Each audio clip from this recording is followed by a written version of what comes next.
আচ্ছা, আমার নবীকে মহব্বত করলে কি পাওয়া যাবে? দুনিয়ার বুকে আল্লাহ পাক কি মাকাম দিবে?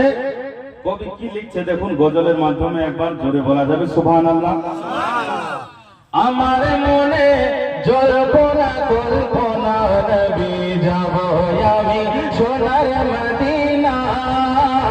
আমার মনে জল্পনা কল্পনা নবী যাব আমি সোনার মদিনা।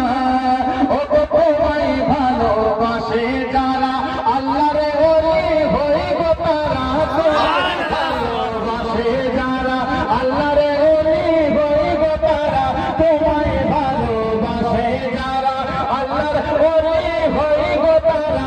থাকে না তো চিন্তা ভাবনা, হায়রে থাকে না তো চিন্তা ভাবনা, না না না গো যাব আমি সোনার মদিনা। আমার মনে জল্পনা কল্পনা নবী যাব আমি সোনার মদিনা।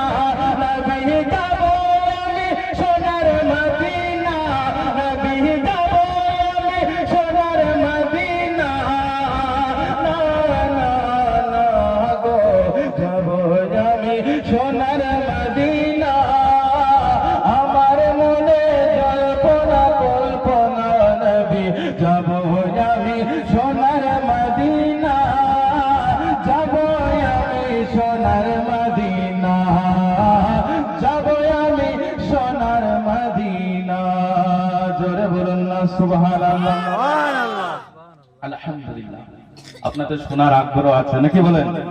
আল্লাহ পাক প্রত্যেকের মহব্বতকে কবুল করুক, বলুন আমিন।